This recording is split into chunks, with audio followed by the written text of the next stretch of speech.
Hi, everyone. Welcome to The Self Within. So, today we are going to dive into the topic of breath work and really how to use it to regulate our nervous system, how to reduce stress, and so many of the other things that breath work can really do for us.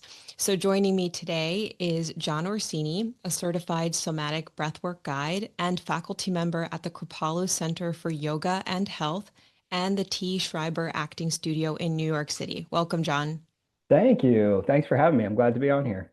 Yeah, I'm really excited to talk about this because I find that sometimes breath work, or when we think about breathing and our own breath, it seems so obvious. It's like we do it every day.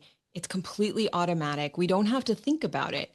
And so now there has been this, like, I would say, uptick in breath work classes and courses and workshops. I mean, that's how we ended up meeting. Funny enough, I did a trip to Kripalu. It was like a 2-day trip. And I ended up taking one of your breathwork classes, which I really enjoyed. I mean, I've taken my fair share of classes, but I remember one of the things that really stuck out for me was I remember there was this one individual in the class that throughout the guided experience, I think it might have been 10 or 20 minutes that you guided us through, she released so much emotion, so much feeling. And at the end of it, I thought, wow, there really is something to breathing intentionally, breathing in a particular way, whether it's guided or not guided. And so maybe even just starting there, I'm so curious, like, how is it that we can use something so simple that it's a part of our everyday life to release so much? Mm.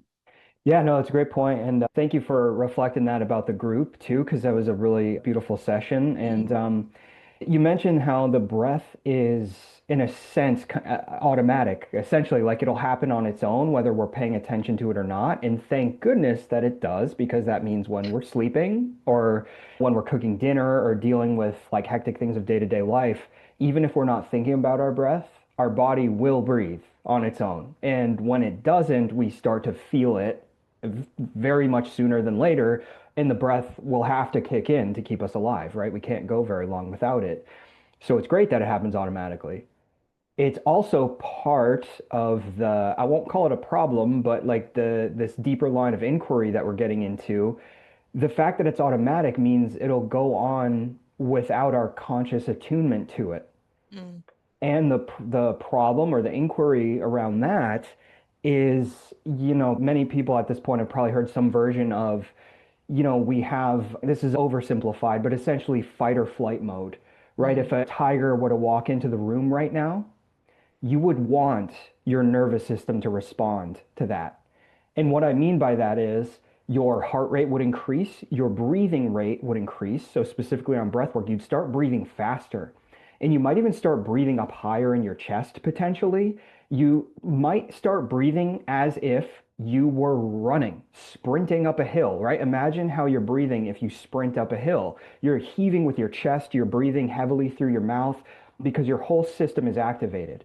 There's nothing wrong with that if there is an actual tiger in the room, right? You Right. would want your system to respond to that. Now, what happens so often is we're dealing with obnoxious emails from work, or we're dealing with a concept of like an existential sort of threat to the world or to society or whatever, aliens might land, right? We're dealing, and so our system's responding almost essentially as if there's a tiger in the room when there isn't. Mm. And again, that's not wrong. It's not wrong or bad to be in quote unquote fight or flight mode or to be activated in our system. That's not wrong or bad. It's there for a reason. It's just that when we are not aware of it, when it's purely automatic and Mm. it's chronic, it's always, we start to pay a price because we're essentially, I'll say this one other thing to this exact point. It's as if you are in a car, and when you start to floor it on the gas pedal, the RPMs, the revolutions per minute, start to go up. And if Right. you ever look at that monitor on a car dashboard, right, the car starts revving up, and eventually it has to switch gears to accommodate that. Mm. When we are chronically in this elevated state, as if there's a tiger in the room. It's like we're redlining our nervous system. We're redlining our heart rate. The RPMs are constantly revving up high, and that destroys a car's engine, Right, right? right. Similar to our bodies. So essentially, when the breath is automatic, it's taking care of us, but it's taking care of us in a way that is not necessarily proportionate to the situation in some instances. And most importantly, that it's chronic. We're chronically elevated. And when we become aware of our breath, we can choose to switch gears. We can choose to downregulate the gears just by becoming aware and choosing what to do with our breath. We can pragmatically downshift our nervous system. So how do we downshift? Yeah, great question. And the most, because the thing is, you can conceptually teach this in a Right. few seconds, which I'll do right now. Okay. But then I'll unpack it because it's way oversimplified. But the bullet points are super simple. I call it three pillars, the three pillars of calm breathing: Okay. nose, belly, slow. Mm. Nose, belly, slow. And these all have caveats, and I'd be happy to dig into them piece by piece if you want me to Yeah. bullet point. So the first thing is breathing in and out through the nose. A few reasons for that. The nose is a smaller passageway than the mouth, so it helps control, essentially. There's a little more friction for the air so that we don't end up over breathing, breathing too fast, so to speak. So the passageway is smaller. It filters, temperature regulates, humidifies the air all to some degree, right? So overall, long term, it's healthier to breathe through the nose. You can go on a full-on deep dive if you read Breath by James Nestor. Mm. It's a great book, and if and he goes, if after you read that book, you're like, oh, I don't ever want to do mouth breathing again. There's reasons why breathing with the mouth is okay in certain situations, right? I could put a pin in that for a second. But most of the time, you want to just habituate yourself to breathing through your nose. Of course, if you have a deviated septum, if you've got allergies, right? Right. Thank goodness the mouth is there as a backup so that you wouldn't just like suffocate because you have a stuffy nose for a freaking couple days, right? But typically, you want to habituate yourself to breathing in and out through your nose. Again, there's certain techniques, certain caveats to that, but that's the overall thing. Second thing is belly. Now, this is a way oversimplification, but it's a good barometer for essentially saying when you breathe in through your nose, you want to imagine and feel the breath flowing down deep into your body. So I like to think of it like a deep breath isn't just necessarily a full breath. A deep breath is actually a low breath, Oh, okay. right? And the reason belly breathing is an oversimplification is because the diaphragm, and I won't get too in the weeds with this again, but essentially the diaphragm allows the lower torso to expand in 360 degrees. So it's not just that you breathe in and you breathe low into your body and your belly fills with air. That's one way to think of it. I'm inhaling through my nose, drawing the breath down. My belly fills with air like a balloon. My breath flows out through the nose. My belly falls back in, right? Mm. And also, the side body can soften and expand, and even the low back to a degree can soften and expand when we breathe in and down low. So it's not just the belly. One other thing I'll say about that, because I've found it very helpful, is if you are sitting upright or standing, think of yourself as a horizontal breather. And what I mean by that is when you breathe in through the nose and down and the belly fills like a balloon, your torso is filling horizontally, right? Mm. You're filling laterally. As opposed to if you were breathing in and your chest and shoulders were lifting vertically. Right. That's how many of us breathe automatically and chronically. And that is signaling to our nervous system that there may be a tiger in the room, right? We're breathing high up in the chest and the body's breathing vertically in essence.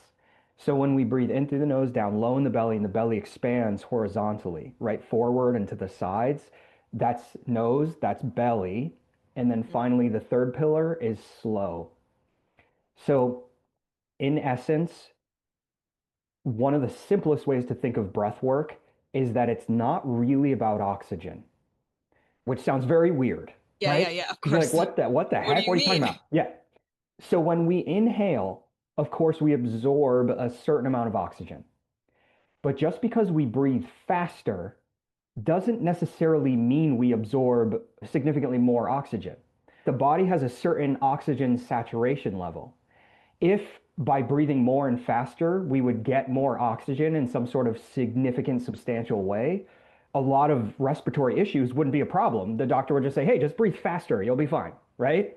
Right, right, right. Doesn't really work like that. Just because we're breathing in and out doesn't mean the oxygen is being efficiently absorbed. So it's more helpful to think of breath work in terms of CO2. And what I mean by that is when we breathe faster, whether consciously or unconsciously, when we start to breathe faster, we start to dump out CO2. And when we start to dump out CO2, it activates our nervous system. For instance, as if a tiger were in the room, or if we're trying to energize our nervous system, our body, Mm. right? We're dumping CO2 that activates the nervous system. Now, therefore, on the other end of that, when we intentionally choose to slow our breath down, and there are many, many techniques for this, but when we intentionally slow our breath down, we start to allow the body to a certain degree to retain a bit of CO2. And that starts to down regulate the nervous system.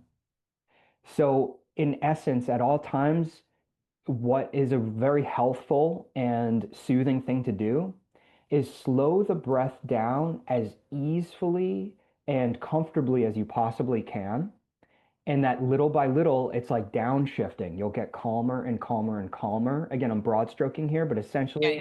nose, belly, slow. And so say you're really activated, you're taking, roughly speaking, many, many, many breaths per minute, 30, 40 breaths per minute.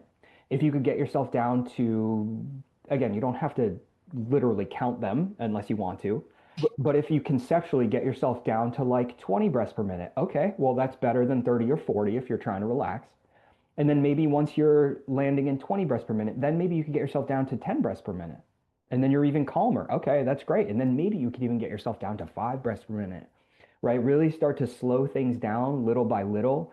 Last thing I'll say here is sometimes when it comes to these calm breathing techniques, there's so much emphasis on doing it right. Mm. And it gets in the way of our ability to allow ourselves to gradually downshift.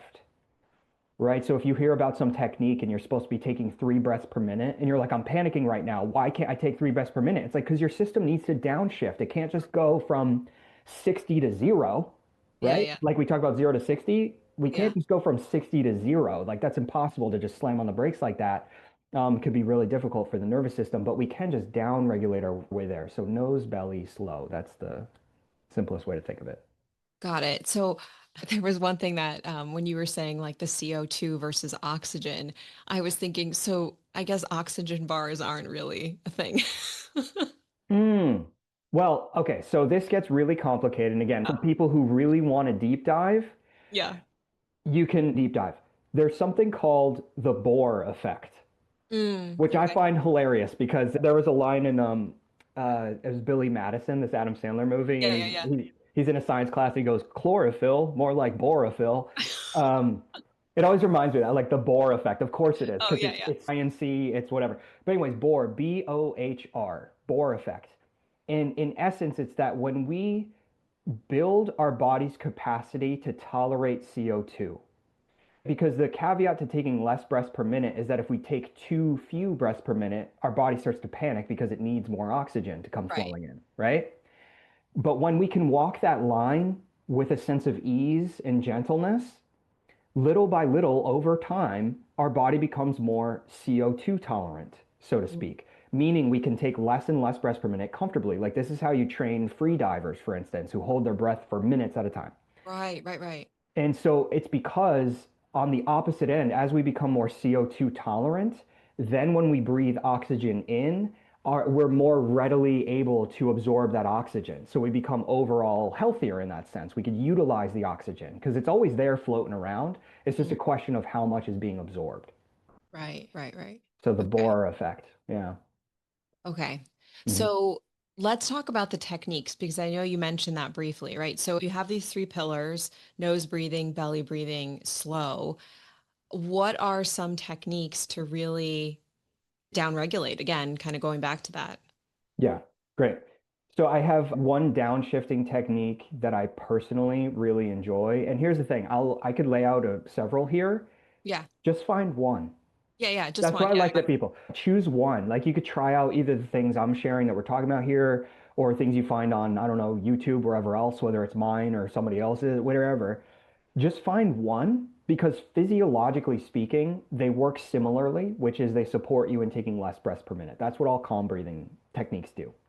So, for instance, one down regulating, downshifting process that I enjoy is moving from triangle breathing to box breathing. Mm. And some people hate box breathing, but I'll get really specific about that because I found out why most people hate box breathing. So, here's the first thing I'll say. So, triangle breathing, if you think of an upside down triangle, so you imagine yourself inhaling, pausing your breath at the top, exhaling. And then there's no pause at the bottom. There's a moment to transition from exhale to inhale. So in essence, if you're visualizing that, it's an upside down triangle, right? So you can start there, where it's just this pause of breath at the top. In traditional pranayama yoga breathing, it's inhale for a count of 4. So inhale, 2, 3, 4. Pause your breath, 2, 3, 4. And then exhale, 4, 3, 2, 1. And then you continue on. That's the gist. And for most people, that's comfortable. Also, I like to say the numbers are there if you enjoy the numbers, but you also don't have to use the numbers. Like if 4 feels too long, Mm. or if it feels too short, you want to pause your breath longer, as long as that pause feels easy to your body. And I don't mean easy like, oh, I don't care. I mean like gentle and supportive. Because if you're holding your breath for a count of 4, but it feels too long to your body, like you feel the breath pulling in, well, guess what? That's not calming anymore. Your body thinks you're freaking suffocating, right? Right. So, like, we could simplify these things by saying the numbers are conceptual. It gives us an idea, but we don't have to adhere to it. Also, I like to mention that a 4 count is relative. 4 seconds, that's a real thing. But a 4 count is just a vibe, right? We have a general sense of what it means. And that's Mm. good because it gives us a sense of what the pattern is, but you don't have to adhere to it, right? Trust your body. Let the numbers be a guide, but your body is the number one thing to tune into, right? So I like to go from that triangle breath and then as I feel myself starting to calm down and soften into that triangle breath, where I'm like, okay, I'm in a nice rhythm here. It feels consistent and stable. I feel stable and easeful in this. Then I'll start to add a pause at the bottom of the breath. So triangle breath becomes box breathing, where I'll inhale, maybe roughly for a count of 4. I'll pause the breath, maybe roughly for a count of 4. And then I'll exhale, maybe roughly for a count of 4. And then I'll pause the breath at the bottom, maybe for a count of 1 or 2, right? And then Mm. as I get more into that, maybe that pause at the bottom gets longer and longer. And then maybe it does turn into inhale 4, pause 4, exhale 4, pause 4. But I didn't try to force myself into that framework. I let my body relax into it and let those pauses get a little longer each time as my nervous system starts to downregulate. Mm. I like that. I like that idea. Yeah, you're right. I think there's this I mean, this goes along with so many things that we end up practicing where there's a structure to it, and then we feel that we have to stick to it. And if we don't, you're right, it causes more stress on our bodies. I'm not meditating for 30 minutes. I'm not box breathing for 4 counts or whatever it is. So I like what you said about just listening to your body and going along with what you think feels right, and that the 4 count can be relative. hmm Yeah, thank you for saying that because it's so important to me. I mean, I had a client lovingly refer to me as anti-sanctimonious. He's like, John, you know what? You know what I love about you? You are anti-sanctimonious. And I'm like, thank you. I wear that as a genuine badge of honor. Because when we strictly adhere to a modality, if it's supported for us, that is one of the most beautiful things in the world.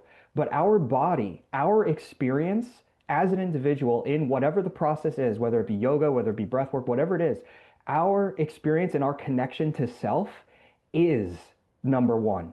Mm. Because you can do yoga, you could have a beautiful practice from a totally dissociated space where your awareness is purely outward. How does this posture look in the mirror, whatever, and you're completely dissociated, and only you would truly know that, right? But the point Yeah. is, the most important thing is that you know within yourself, and the more attuned you get to yourself, the more that these practices, the more profound they become. And it's not about following some predetermined thing. Again, that is useful to the degree that it puts you in touch with yourself. But number one is a sense of agency, a sense of autonomy, and that sense of getting to know yourself intimately through these practices. So we all know the difference, or we can learn the difference between what it is to not adhere to something because we're being lazy or giving up, so to speak, I say in quotes, Right, right. or that we're not adhering to something because we're truly in tune with ourselves and we are honoring what is genuinely best for us. That's where the most growth comes from. Yeah, I love that. Yeah. I just want to say one more thing about the slow breathing, by the way, Oh, because yeah. because some people don't like breath holds, period. And so another great option for slowing the breath down without pausing it or holding it, because for some people that could even be like somatically speaking, like physically triggering to hold the Mhm. breath for any number of reasons, right? So another great option to slow your breath down is elongating your exhale. And there's all kinds of ways to do that to slow down and elongate your exhale. And I got YouTube video after YouTube video with different things on there. But just slowing your exhale, right? Breath flows in through the nose, belly expands, and then a long, slow exhale out. That's a great way to slow the breath down without having to pause it if you don't want to.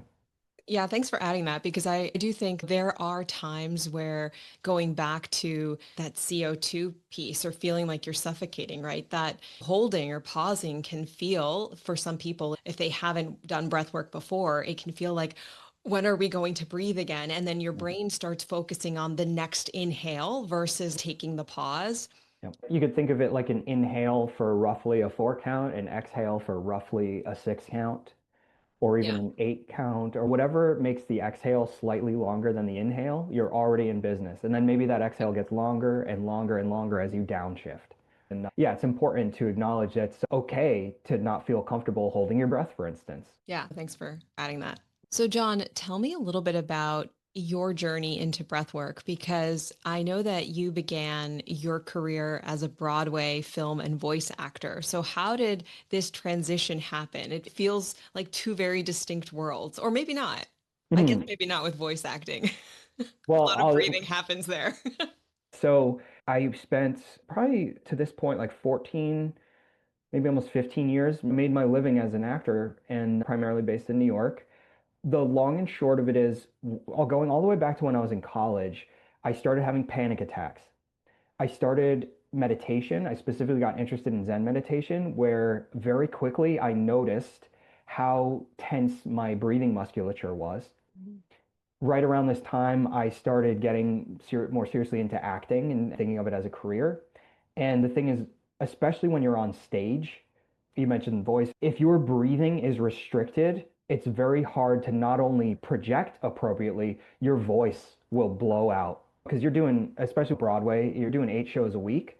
Yeah. And you need to be fresh as you can every time. And I personally wasn't singing. I don't do much in the way of musicals personally, but even just your speaking voice, you see it all the time. Like a TV star will do a Broadway play and they'll blow their voice out in a couple weeks, even though they're amazing as an actor. They just don't have the training in some cases, right?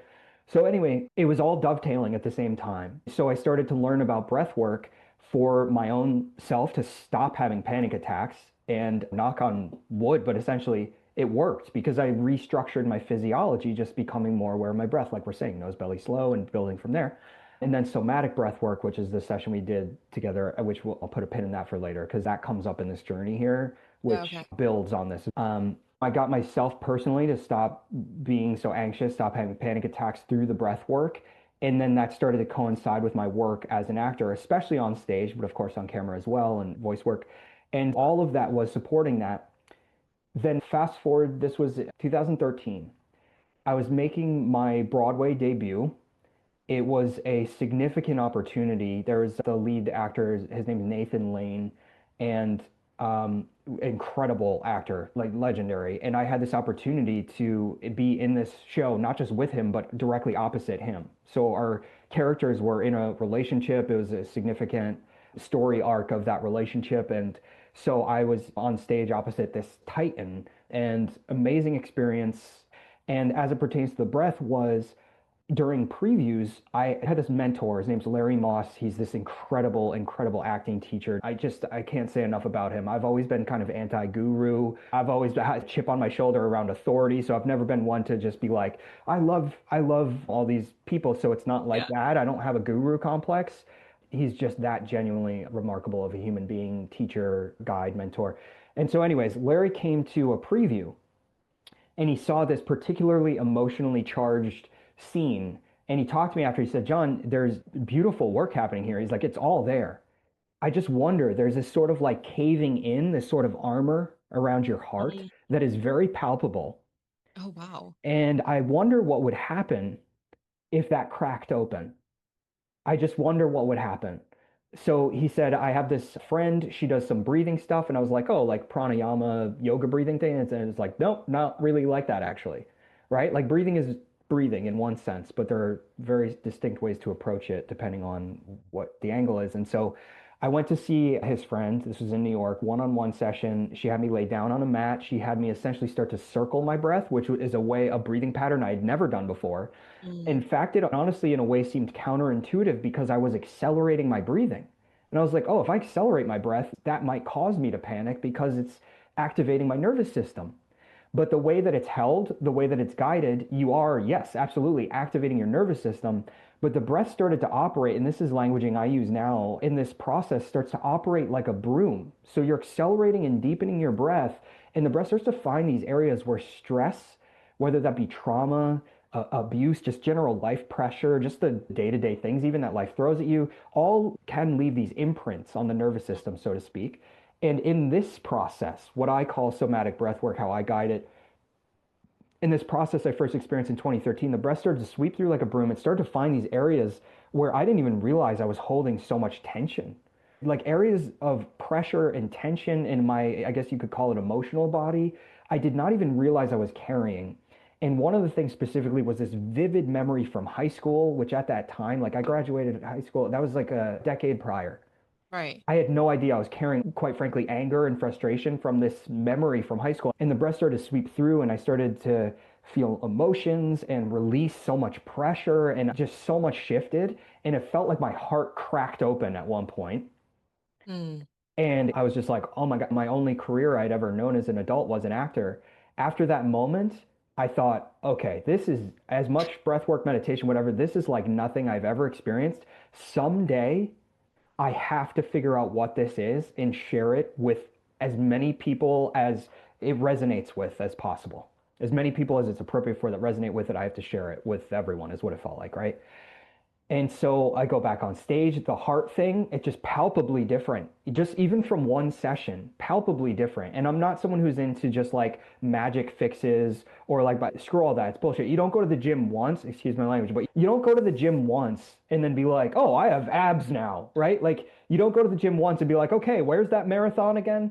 All Right? right, It's right. exercise is a lifestyle and you have these breakthrough moments, but you don't control the breakthrough moments. You control your decision to show up.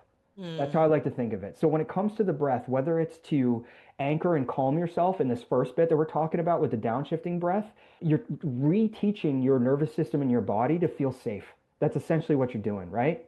And then this somatic breath work, which is not a different thing altogether, it's adjacent, right? They're related. That's why I guide both. But the somatic breath work was like, oh, when I'm trying to be calm and do calm breathing, some days I can drop into that and it'll be soothing and I downregulate. But other days I feel like I'm trying to lay a blanket over an active volcano. What the hell's going on here? And through the regular practice of showing up, you can essentially get to that lava to continue with that metaphor and figure out, well, where the hell is that roaring lava coming from? And the somatic breath work can really help get you into those deeper layers for people it's appropriate for that resonate with it. But again, all to say, the fact that shift happened in my heart in one session was so profound. I can't even, to this day, I just can't even express what a shift it made. And that doesn't mean, again, that all you need is one session and your whole life changes. Quite frankly, that's what happened for me, and that happens Yeah, with yeah. people I work with. But what it starts to do is it starts to peel off layers of the onion to show you layer upon layer upon layer of where armor has been built up, where armor maybe is important and is serving you, but also where armor has outlasted its usefulness and it's become a barrier, not just to the freedom of your breathing musculature, but to your whole emotional connection experience of life. Needless to say, I have a lot to say about that, but I'll pause there, take a breath, take a breath, you know?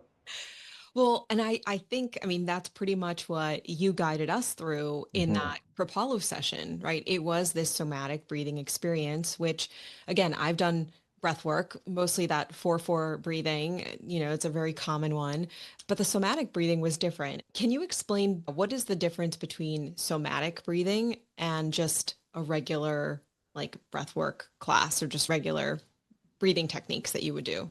It's a great question because in the same way that breath work is becoming more and more popular in general, Yeah. which to me is an intelligence on the human species to recognize something is wrong here, right? This is just a minor tangent, but just that the average human being, I'm completely broad stroking here, but there was some study on this. I don't remember the study or where I found it, but the gist is there.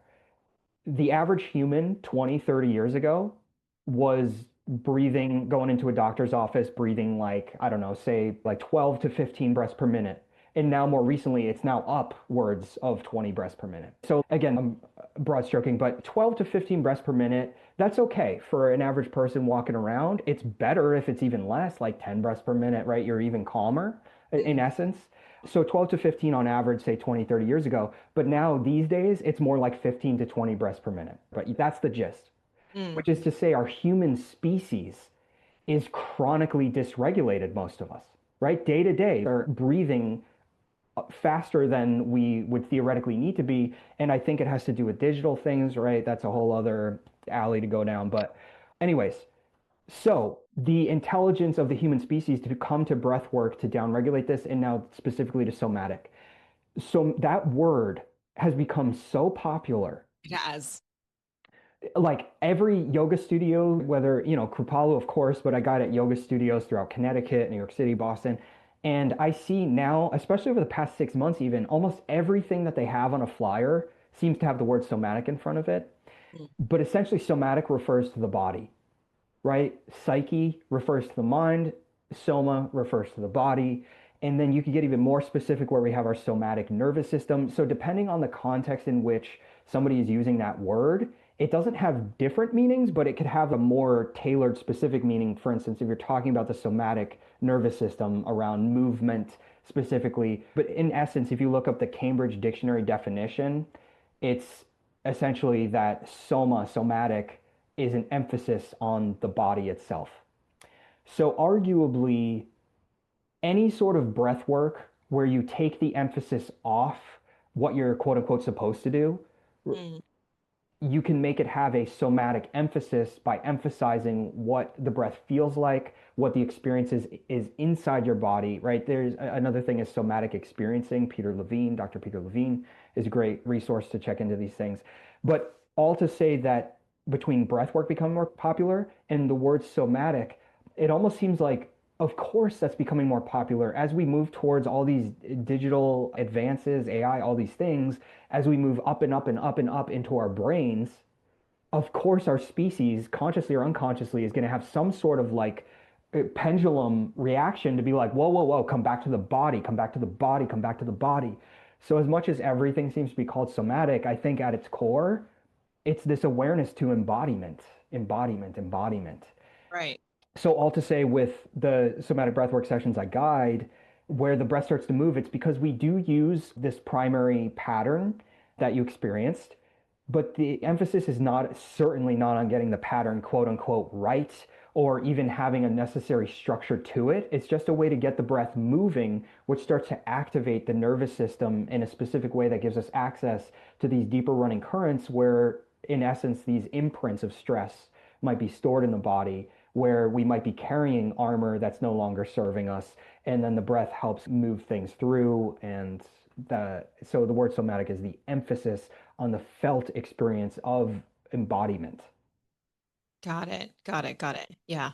Yeah. No, there is a ton of focus right now on going in the body, on embodiment, on somatic, as you said. So, yeah. And I think that's exactly what that session is, the one that I experienced. It, at least for myself, but then I remember for the people around me, I could hear so much being, like I said earlier, just being released, whether it was emotionally, but it felt a lot lighter at the end versus when we all started. Um, Yeah. so yeah, that was a really nice experience. Thank you for saying that. And one thing I like to mention too, very specifically around the idea of releasing is that sometimes as breathwork becomes more popular, that's why I feel like I want to share this right now. As breathwork becomes more popular, sometimes there's an emphasis on the release as a goal. Oh, right. And it's very important that we relieve ourselves of that, and that when you're in a session, regardless of who the guide is, excuse me, or the facilitator or instructor, whoever they are, never feel pushed by them and never feel pushed even by your own breath. So it's a little bit of an interesting thing because in one sense, there's like this metaphor of one of those finger trap things. It's like, well, I want to get my fingers out, so I better pull as hard as I can, right? So I don't know if the word's delicate, but it's an attunement thing where it's like, okay, if your fingers are in a finger trap and you want to get them out, but when you pull hard, they just get more stuck. It's because when we meet force with force, right? Like force is force. The thing is the thing.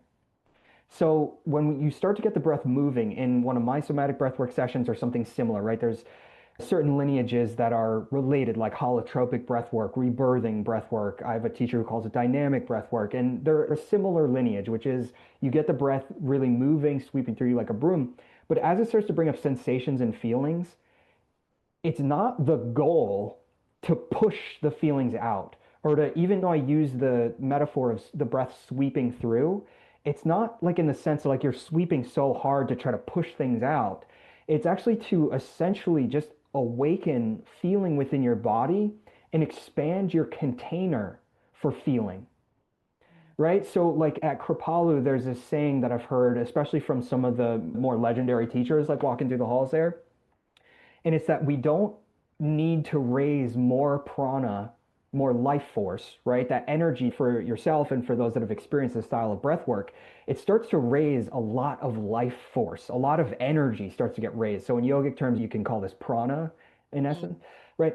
So you don't want to raise more life force than you could integrate, which is to say, right, you don't have to go nuts with it. And if there's an emphasis on pushing emotions out, it can get intense in the wrong way, right? It could be too intense in the wrong way. And that doesn't mean it shouldn't or can't be intense. It can be. Some people have the most blissful, ecstatic experiences, but their system, it has the capacity for it.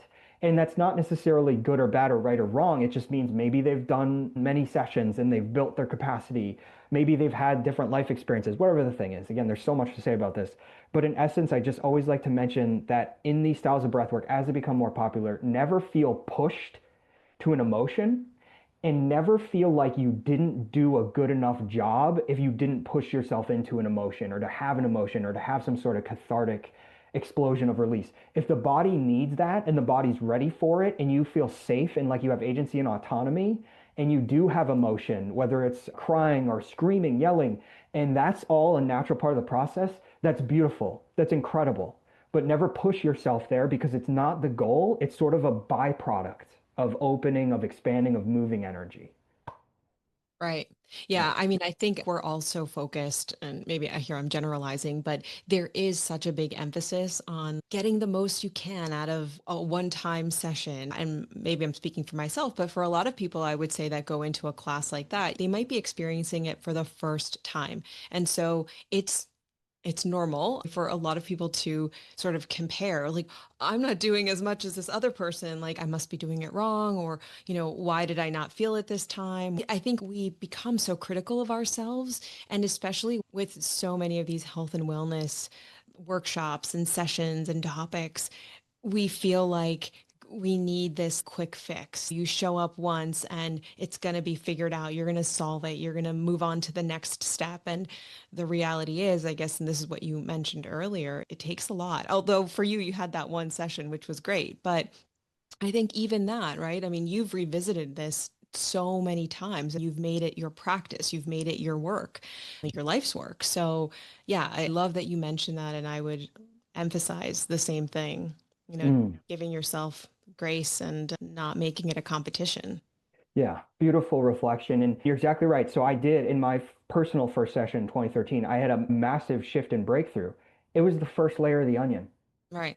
right? It becomes a lifestyle, just like, again, going back to that metaphor of the gym. You exercise as a lifestyle, right? Healthy eating is a lifestyle, mindfulness is a lifestyle. And in reflection of that too, there's this metaphor because in Zen meditation, I remember either reading this or learning this. I think I read this somewhere, but I loved it. And it was essentially that when you're sitting meditation, for instance, and your nose starts to itch, what happens if you don't scratch it? Mm. And this is where it's nuanced and where only you know, not the facilitator, for instance, right? No freaking guru can tell you, right? Only you know. But so, for instance, with that metaphor, I think it has there's a profound parallel to the somatic breathwork experience because when you're sitting in meditation and say your nose itches, what happens if you don't scratch it? Not from a place of masochism, not from a place to see how tough you are, but to notice what it feels like to sit with a sense of discomfort from a place of observation without judgment. And that's also important because it's also not from a place of dissociation. It's allowing yourself to be fully connected with the sense of that itch. And just to know that just because something's happening doesn't mean you have to react. Mm. You can choose to respond. So whether it's more traditional forms of meditation or whatever, or somatic breath work, I think that's the through line for all of them. It's developing that seat of the observer, that seat of the witness, the one who's watching. And it's not from a place, again, of dissociation, and it's not from a place of superior control. It's a place to know that you can respond, that you have a container that could essentially be the eye of the hurricane, right? One that could see, okay, I know that there's a hurricane here, but I'm going to choose how I respond or engage. I'm going to choose. And there's so much agency and beauty in that. There's even the option for empowered surrender in that. So then, yes, if you're observing your nose is itching, and then eventually you're like, okay, I've observed this, it's time to scratch it. You know when it's time to scratch it, right? Mm. So, as a parallel there, the way that I think of somatic breath work in this metaphor is that as the breath starts moving, it starts sweeping through, finding these areas where stress has been imprinted on the system. It'll start to very often bring up sensations, feelings, emotions. And again, it's not about powering through them to push them anywhere. It's about becoming curious about them the same way you'd be curious about the nose itching. And again, just one more thing about that metaphor is it's like the breath can help you bring more awareness to the itch to be like, oh, okay, it's emphasizing the itch. And you might think, why the hell would I want to do that? Well, it's like to become curious why it's there in the first place and then to observe it. And then if you realize, okay, it's time to describe it, time to do whatever, you know that, right? No one can tell you that. But that's what it is. It's about expanding the container of the witness, expanding the container of the one who observes. And ideally, a beautiful, I don't even mean to say that word, but a beautiful place to get to is this sense of, as Swami Kripalu said, observation without judgment. Because judgment, not only is it not compassionate to be judgmental, in my estimation, the way that I perceive it too is compassion's one aspect of it. But when we are judgmental, we're not seeing clearly, right? If we want the best relationship with another person, not only is it more compassionate to not judge them, if we're judging someone, we can't see them clearly for who they are. So, in the same way, if we're judging ourselves, it's not only not compassionate, if we're judging ourselves, we can't see ourselves clearly. And if at the end of the day, the idea is to be a more connected, more heart centered, more authentic human being, the best way to do that is to see ourselves as clearly as possible, right? Yeah. Yeah. I love that. Thank you. Yeah. We've talked a lot about down regulating, but I also know that there are a lot of other styles of breath work, and there are specifically ones like the one that comes to mind is, of course, breath of fire, right? Ones that will upregulate you, right? If you're down, it brings you up. So, can you talk about maybe some of the other styles or other types? I don't know if there are categories or other types of breath work out there. Yes, awesome question. I love this. So down regulating is good, and that's what most of us probably want to spend most of Yep. our time in, right? Like that's ideally. But ultimately, something I very often like to say is a healthy nervous system isn't necessarily a calm nervous system. It's a dynamic one. Mm. So now the thing is, we very often, going back to the beginning of our conversation, is that we get sometimes in, I'll say in quotes, get stuck in this sort of chronically elevated state. Mm. But what can really help that, yes, start with down regulation always. And also, down regulation is safe for essentially everybody. Of course, always consult with your doctor. But when you're slowing down and easing your breath down, that's in essence safe for almost everybody, right? Again, always check with your doctor if you have questions. When it comes to upregulating, you get into certain contraindications and things. So you just got to really know, talk to people, talk to your doctor. But upregulating can be so helpful because, in a sense, it could help break that barrier of quote unquote stuckness, right? Which is what somatic breathwork, as we've been talking about, can do. And then there's also, as you're mentioning, these more traditional pranayama yoga breathing patterns where they don't necessarily have to get full on into extreme sensations or extreme emotion. It doesn't have to be like that. You could kind of just touch in on the practice as a way of restoring dynamic range to the nervous system. So you mentioned breath of fire. A personal favorite of mine is bellows breathing. Mm. And so I'll just say briefly, if you were to place your hands on your belly and do a sharp inhale through your nose while your belly kind of puffs full like a balloon, right? So inhale, the belly fills, but you do it sharp. And then exhale, you pump the belly back and the air blows back out, right? So sharp inhale, belly fills. Sharp exhale, belly falls back in, out, in, out. And I'm pumping my belly like a bellows to a fire, right? So a couple things that are amazing about this, and again, why I love this question so much, as you do that, as the breath starts to move, you may start to notice at a certain point that you get a little tingly or a little buzzy. As soon as you start to feel a little tingly or buzzy, you can pause. And then when you're ready to, you could do another round. And then you can pause, right? What it's doing is it is upregulating the nervous system with a sense of agency. So this is worth mentioning here. I know there's a lot coming right now, but this is really worth mentioning here.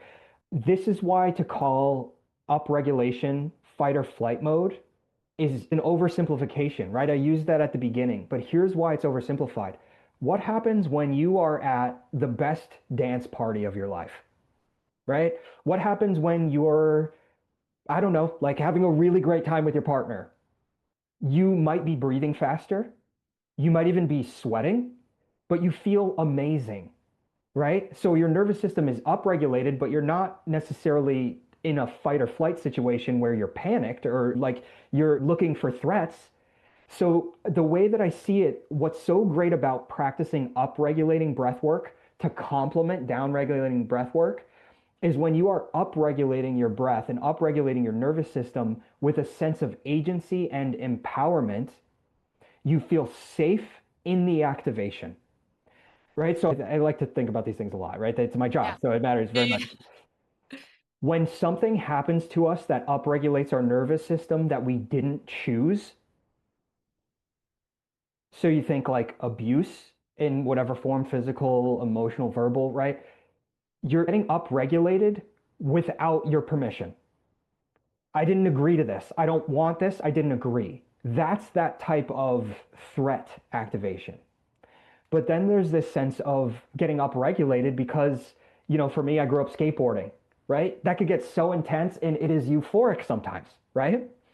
So, of course, you could also put yourself in some negative situation.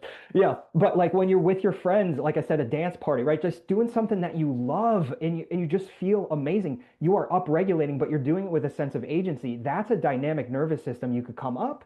And then, like, when the dance party's over, you could lay down and probably fall asleep, like, as soon as you start to slow the breathing down because you feel great. Like, your nervous system's dynamic and it's free and you're activated, but you're not under threat. It's not a threat activation. It's a pleasant one. It's an empowered activation through choice. So that's why there's so much power in choosing to do upregulating breath work if it's appropriate for you. Again, if you have questions, talk to your doctor because you are upregulating your system with a sense of agency and empowerment. And that can be such a beautiful practice. So that bellows breathing or breath of fire, a slight variation on bellows breathing, just pumping your breath like that can give you a big boost of energy.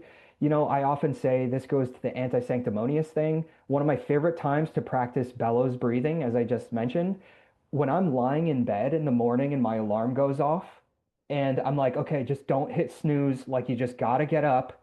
My face will be half in the pillow, and I'll just start sharp inhale, sharp exhale, in, out. And I'll start pumping a bellows breath while my face is half in the pillow. It starts to dump out CO2. My nervous system starts to get activated. And I'm like, here we go, an empowered start to the day. It doesn't have to be formal, it doesn't have to be rigid, and you can use it simply and pragmatically in that situation, for instance.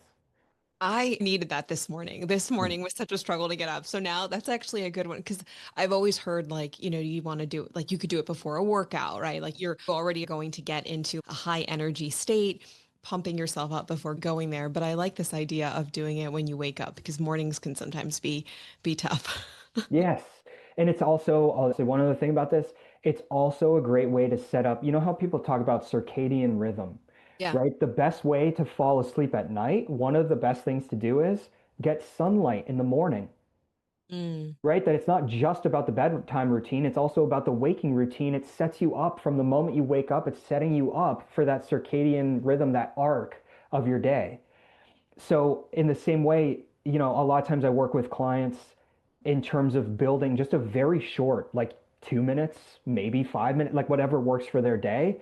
Okay, here's a short practice for when you wake up in the morning, and then here's a short practice for going to bed at night. And we utilize the breath to support what the body would naturally want to be doing anyways, which is to wake up, get some sunlight, get the breath moving, to get the body being like, okay, it's morning time.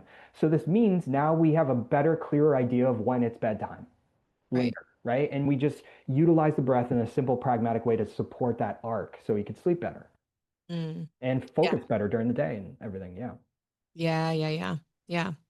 What are some common, I would say, misconceptions about breath work? I feel like we covered some of them, but are there any other ones that come to mind? Yeah, the number one, and again, just to re-bullet point, was that it's about oxygen when really it's so much more helpful to think of it as, of course it's about oxygen, but it's just pragmatically to make it useful, it's more helpful to think of it with CO2. And then that idea that those more, I guess if you want to call it intensive energy clearing, quote unquote, experiences like somatic breath work or, the holotropic styles, that it's about the emotional catharsis. Mm, It's like that's not the goal. It can be a byproduct, right? And the reason I'm repeating these is because it's really helpful and important that nobody ever pushes you into an emotional catharsis, right? It has to be agency is number one for everything. So those are the main two misconceptions about breath work. Oh, I guess the last one that really comes to mind, I love working with populations, whoever they may be, that think mindfulness practice is woo-woo, right? okay. Whether it's people who like actively are like, this is dumb, or more commonly people who are just like, I don't have time for that. I have kids, I have a job, like I don't have time to effing meditate. Like what am I gonna, what, I stare at the floor for like what are you talking about? I don't even have 5 minutes for that. I love working with people who know they need something, Mm, right? And maybe like, talk therapy is beautiful, crucial, important. I'm a huge advocate of it. So I'm not saying anything against that. But maybe they're even in talk therapy and it's like, okay, but there's a missing piece here or there's something else and they know they need something, right? But they feel like these practices are woo-woo. So in certain circles or maybe around certain ways of thinking, maybe there's a misconception that breath work is lumped into a category of not particularly pragmatic or ethereal, not very helpful practices. When the thing I love about breath so much, I mean, I love all kinds of practices. I have teachers from all kinds of backgrounds. I like to practice all kinds of things. But the thing I love about breath work is when I had panic attacks, I learned about breath work and I started practicing breath work and I stopped having panic attacks. mm, It is a direct, and that doesn't mean if you're having panic attacks, you start meditating, maybe that gets you on your way, right? Find what works for you. The thing about the breath is that you can look at it, why it works through science and physiology. And even on a day, say you're like going to sit down to meditate and you want to do a gratitude meditation, and there's a lot of things you're grateful for and you should feel gratitude, but you're really frustrated or you're really like mad about something. Well, breath work can honor all that. So can meditation, right? I'm not saying anything against it. But I'm just saying that breath work can honor the feeling. No matter how you're feeling, you can choose a breathing pattern and work with that pattern. No matter how you're feeling. And in essence, too, if you breathe into that feeling, you could have a total shift of that feeling just as a byproduct. But even putting that aside for a moment, no matter how you feel, you can start to inhale for 4 and exhale for 6, mm. for instance, right? Like no matter how you're feeling, you can choose a breathing pattern and change your physiology. It's so direct, pragmatic, and that's why I completely fell in love with it. And that's why it's a number one practice. So all to say that misconception might be that it's sort of woo-woo or not actually that helpful or blah, blah, blah. It's like, okay, you can actually look at the established science around it. You can look at the physiology of your breathing mechanics and you can change it. No matter what your feeling is, no matter what you're going through, you can change things. Yeah. Can you just touch on the physiology piece of it for maybe those that are a little bit more like hard facts? Sure. Yeah. Well, so the main thing, again, this is all tying to the nose belly slow and the CO2 stuff. So I'll mention just a couple of things. I mentioned Breath by James Nestor. It gets comprehensive around the nose breathing, especially. There's also a book called Oxygen Advantage. And that book is exceptional. It gets into the Bohr effect, Bohr, Bohr effect. It's super deep dive on science, really comprehensive, beautiful book. And then just in terms of that musculature that I mentioned in the nose belly slow, is that the simplest and most useful thing for most people, because they don't need to necessarily care about the science or the physiology beyond like, okay, well, how do I get it to work for me? Is when you start to move your breathing into that lateral, right? If you're seated upright or if you're standing, that idea of breathing low and slow and breathing laterally rather than vertically, it does something. There's a lot of talk around the vagus nerve, Yeah. which again, just to point to that, because I'd be remiss not to mention that plays a part. But the vagus nerve, again, people say, oh, stimulate your vagus nerve. It helps you calm, feel calm. Yes, but the bigger thing is when you stimulate your vagus nerve, you do this through that low belly breathing, the diaphragmatic breathing, where it's not just the belly, it's the side body and the back body. Again, it expands 360 degrees. When you breathe low and slow, that is one way that you are stimulating your vagus nerve, which is to say it's not just about feeling safe in your body. It's not just about feeling calm. When you stimulate your vagus nerve, it allows that dynamic experience of your nervous system. It's about knowing you can rise to the level of an occasion of a stressor. And when that stressor is quote unquote dealt with to whatever degree or in whatever way, you can come back down and take a nap if you need to. That's a Mm. dynamic nervous system. And that's the most important thing, because to think that life isn't going to be stressful is nonsense. And to think that you shouldn't feel stressed or that you shouldn't get angry, right? Anger is a way to enforce our boundaries. I know I'm like jumping around here, but these are all things worth mentioning, I think. Life is life, and you deserve to feel how you feel. What we need to do and what we want to do is through the physiology of the breathing musculature, through allowing the breath to sweep through us, find areas where there's imprints, like through all these practices, we want to create a wider container to hold more experience of life. Because by expanding that container, we could experience higher ups in relation to lower downs, so to speak, Right. right? Like we expand the dynamic range of our capacity to feel, which creates a wider container for us to stay connected in the experience of our life, in a sense, to bullet point, to make us more responsive in our life rather than reactive. Mm. That's the bottom line. Again, I think to all this, there have been a couple times where I've tried to point to like the through line for all mindfulness and different ways to approach it. But one of those main bottom lines is if we are reactive, if we're constantly being pushed, like someone says something obnoxious to us, so we just snap, right? Yeah. Yes, you deserve to feel how you feel. Anger is a way to enforce your boundaries. But if you just snap, it means that person just controlled you completely. And maybe you did something that you regret later. Maybe you said something you regret. So, how do we create a wider container where we could feel everything we have every right to feel, but we become responsive rather than reactive? Right? Mm. We go to spaces like a somatic breathwork session, like the one you did with me, for instance. That you can feel all you feel, you can let out whatever you want to let out, and that's the place to do it, right? Like that we become responsive rather than reactive. That's at the base of all this. But to your point about the physiology, it just gets into the way the diaphragm's working, but suffice it to say that it's low and slow. And all these things, again, help stimulate the vagus nerve, more dynamic range in your nervous system. I like this idea of the container that you were talking about because yeah, I mean, I can imagine if you have a small container, right? You have that reactiveness versus this larger container. I always think about my kids because they're at this age that's like 5 and 9, and the 5-year-old, her container's a lot smaller. So, so Yeah. there's a lot more reactiveness versus the 9-year-old who's like sort of figured out ways to cope and to deal. And, hers is getting like, bigger and bigger, I think, with every passing year. But yeah, so I like that visual imagery of ourselves as a container and using all of these different tools to expand the container. So, as you Mm. said, sort of experiencing life on a bigger scale, whether it's a higher up or a lower down. Yep. Because in that small container, by the way, you mentioned the reactivity is Mm, also another version, or perhaps related or not, is dissociation.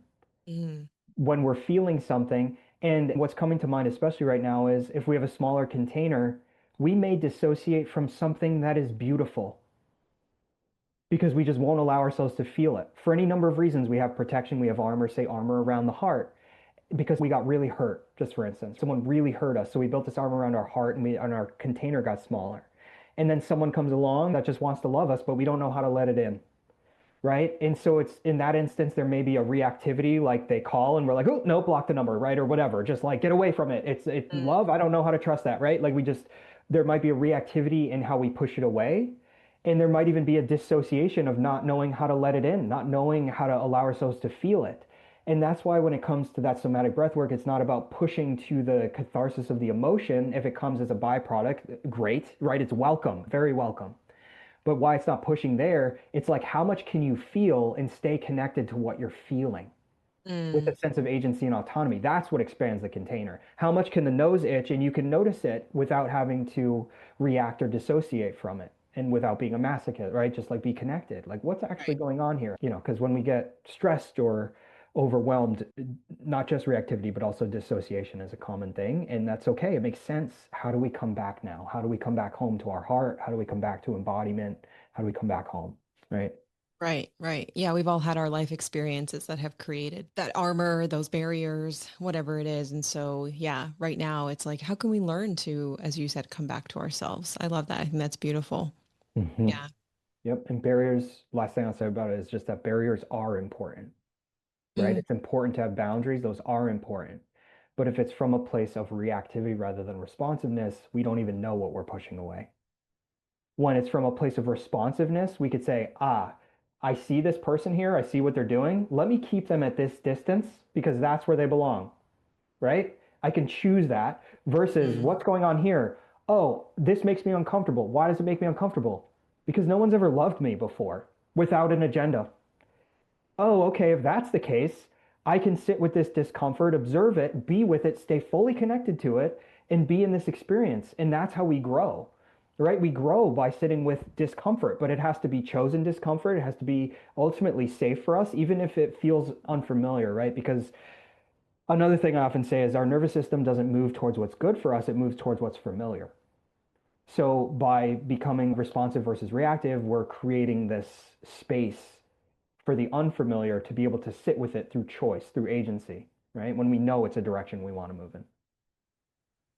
right, right. Yeah. So, John, where can our listeners learn more about you and work with you if they're interested? Sure. Yeah, thank you. So the main kind of central hub, my website is jonorsini.com, JONORSINI.com. So johnorsini.com. I use Instagram, which is at Jon Orsini. I put things on YouTube, which is Jon.Orsini. And I also put out some podcast interviews just like this. I love doing this, by the way. So thank you again.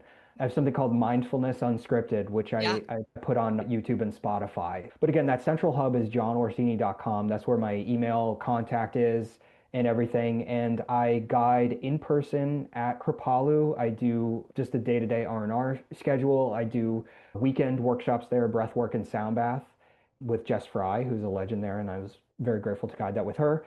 And I'm actually based physically in Connecticut. So I'm in central Connecticut. I guide one-on-ones on Zoom. I guide one-on-ones in person. I do couple sessions, which are really beautiful. I love doing that in family. And then I guide at yoga studios in New York City and Boston and all around Connecticut. So I'm around. Again, all that stuff's on the website. Nice.